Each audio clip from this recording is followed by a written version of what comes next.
Welcome into the Own Yourself Show. My name is Alex Ardell. You can go follow me over on Twitter at Voting is Violence. There is no O in violence. My show today is The Appeal of the Left, and this is my third show in my series on culture. My first show was The Purpose of the Left, the second was The Purpose of the Right, and this third show is where we can really start getting into why culture favors the left and why you see the constant push left in the cultural sphere. Just to quickly recap, the purpose of the left is eternal. It is to create equality. This is not possible, so it is eternal. Will go on forever. The purpose of the right is to defend the natural order. And since the natural order results in inequality, the left is essentially assaulting the right. It's a constant assault on the right, since the right exists to defend the natural order, which results in inequality. That's the basic battlegrounds. This is a battleground over the natural order of things. You could call this a battleground over creation. You could call this a battleground over the natural order. It's whatever you want to call it. It's a battleground where the right exists to defend and the left exists to attack. Today we're going to get into the appeal of the left, why people find their ideas appealing, and why their ideas lend themselves to domination of the cultural sphere.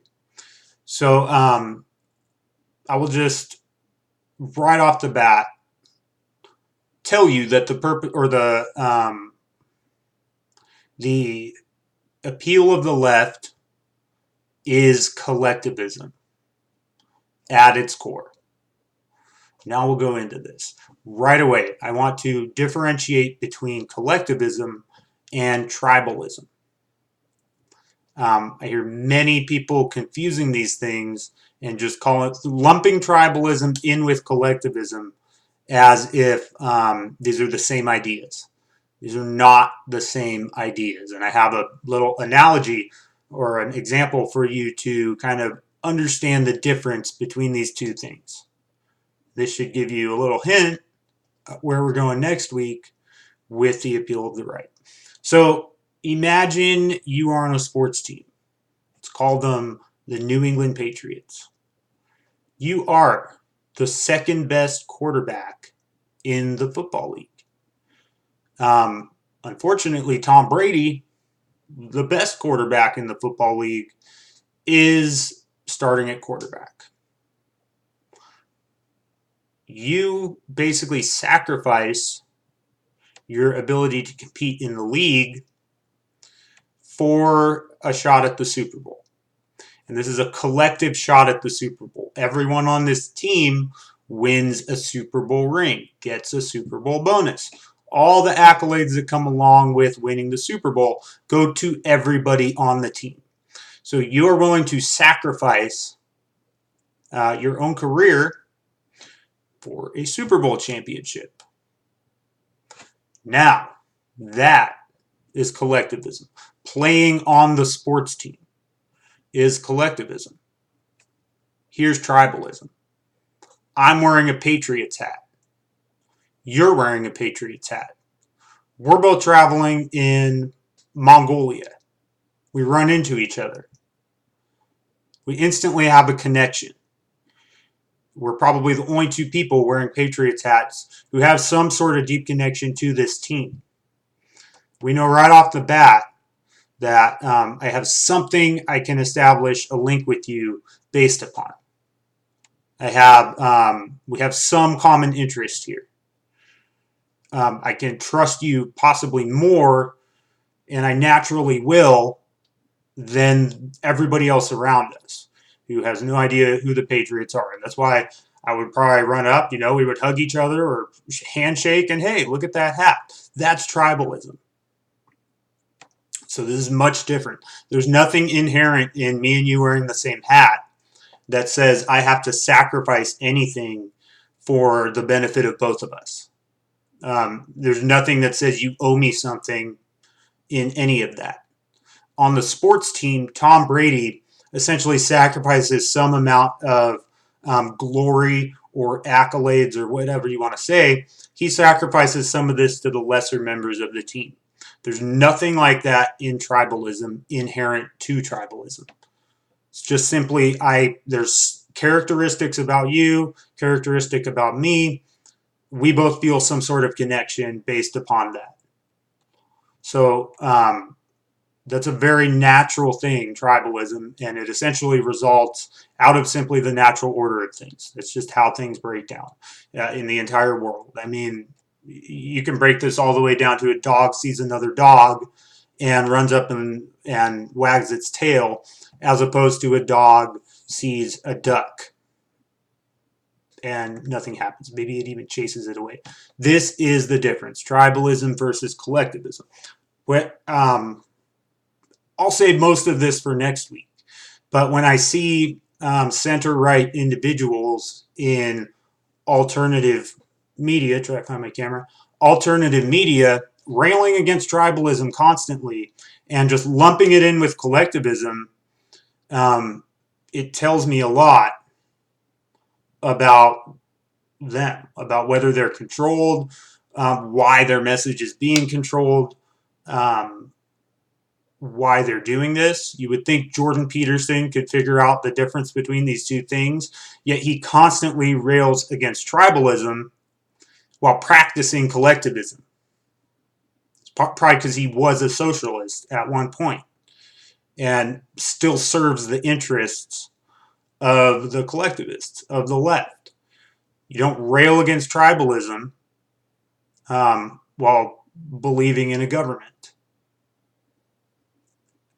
That's the wrong enemy. Collectivism is the enemy to the right. So somebody considers themselves on the right and they rail constantly against tribalism, ask them why they support collectivism. Why are you doing the job of the left for them? So the appeal of the left is collectivism. Now, what collectivism is at its core, it is the idea that, because remember, everything the left does is an assault on the natural order.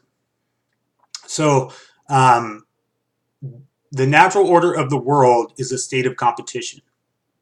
Everything all the way down to evolution has created competition. And what results out of competition is naturally inequality.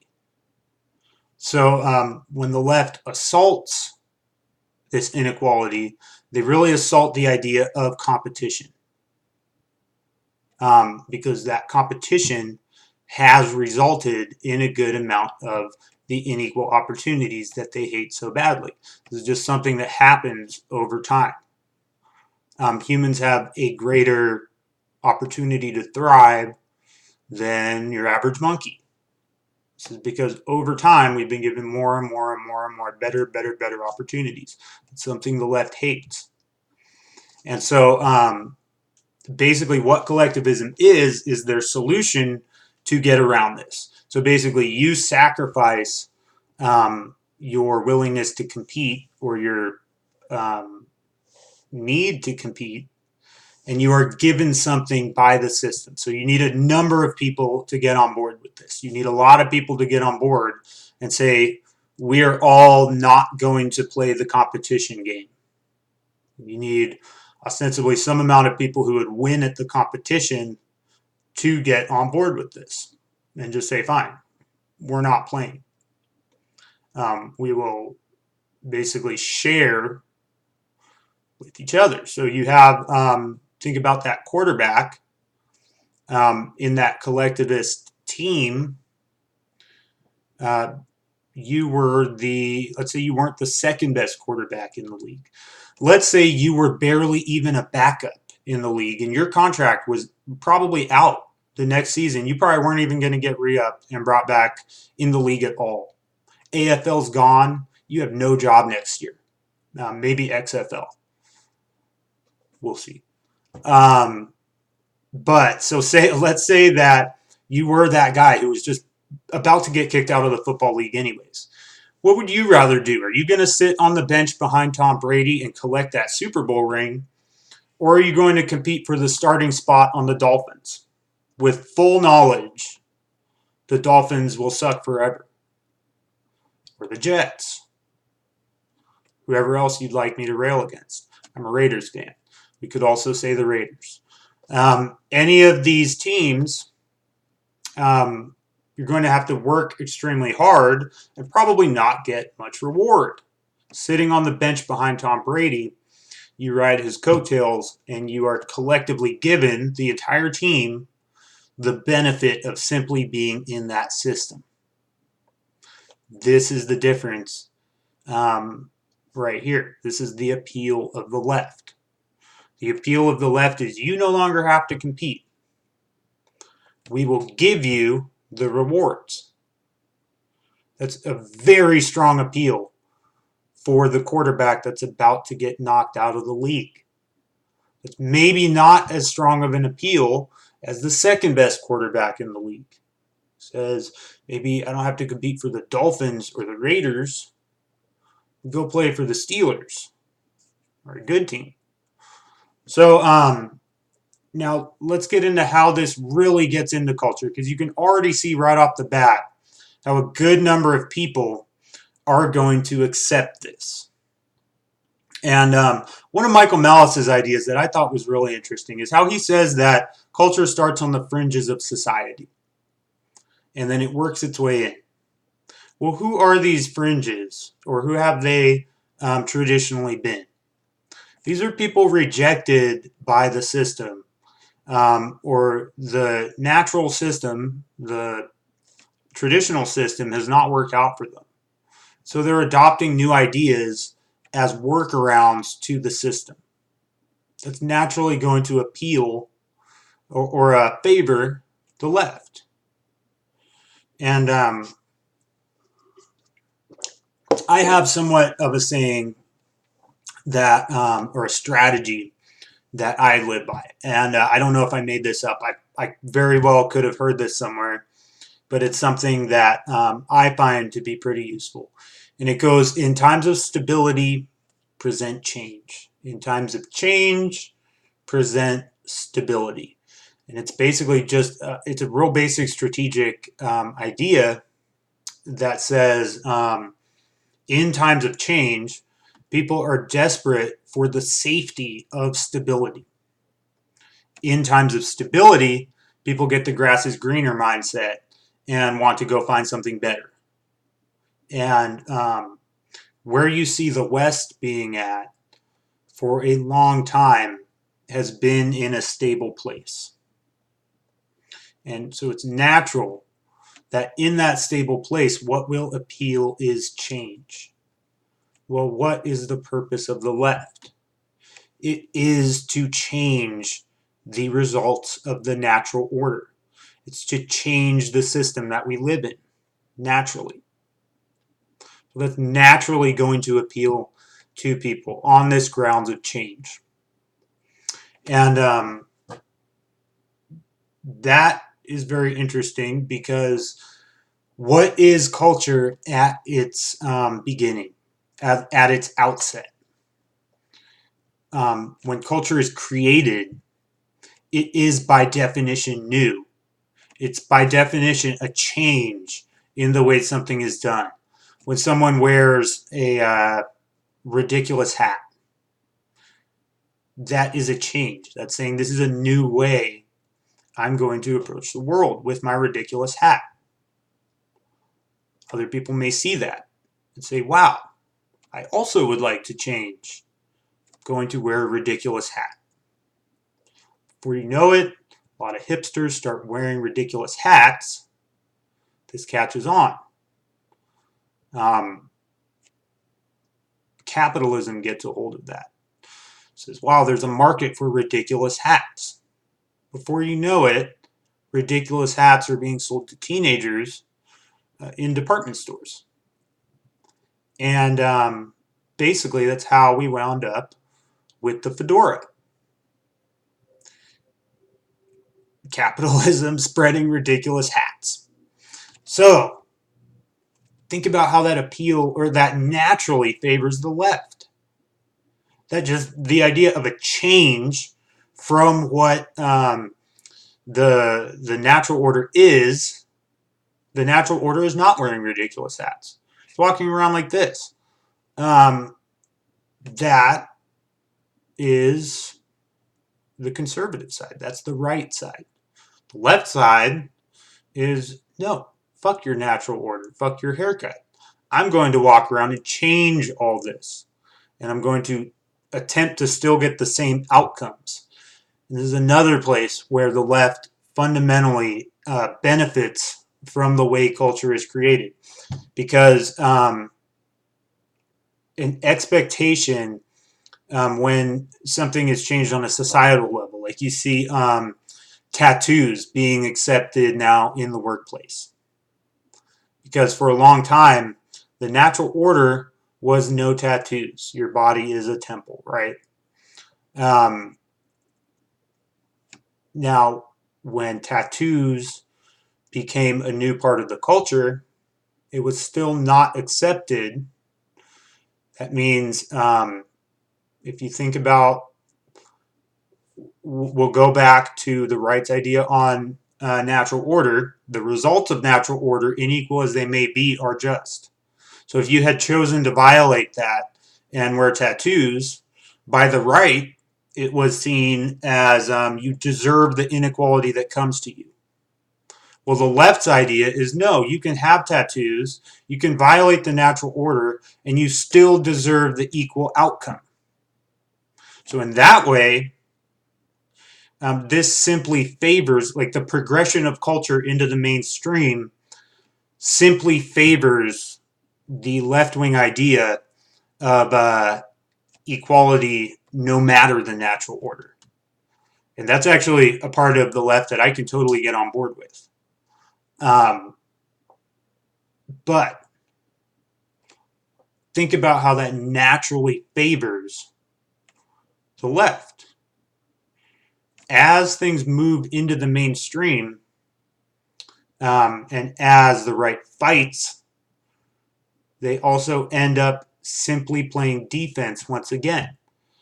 And since so much of culture is an assault on tradition, tradition could be represented as the natural order. And that's what the right thinks culture is. The right thinks that culture is a result of the natural order. They're confusing that with tradition. Culture is an assault on tradition. And as such, this naturally benefits the left. And next week, I'm going to get into how maybe the right could spin some ideas into like using this system. But honestly, it's hard. There's probably one way that I think they could. And it's the way that Joe Rogan will tell you not to live. It's the way that Jordan Peterson rails against all the time. And when I said that these alternative media outlets were set up to create center-right, easy opposition, I wasn't just talking out of my ass.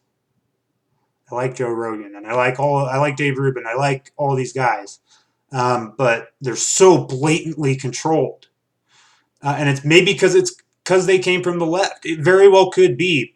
If you think about Peterson, Rubin, Rogan, I'm getting off on a tangent here, but it's important. All those guys came from the left, so it's very likely they just have left-wing ideas so deeply ingrained in them that they don't understand something like how important tribalism is to the right. Anyway, I'll go down that road next week, but I want to get that out of the way. I'm not just saying these guys are controlled propagandists.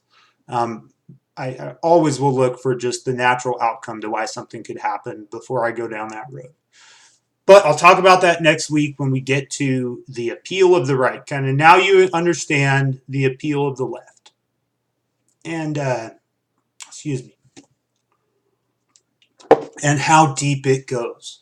I mean, really, it's very fucking appealing to have someone tell you no matter what you do, no matter how shitty you are at competing, you can have the same outcome as Tom Brady. And think about how the simple reality of how culture moves simply benefits the left because of the right's ridiculous ideas that tradition is equivalent to culture. As such, they are always playing defense, and that's a recurring theme. I think you all probably have recognized it by now. Hopefully now you understand it a little better. My name has been, or is Alex Ardell. This has been the Own Yourself Show. I will talk to you guys on Monday. I hope you have a great weekend.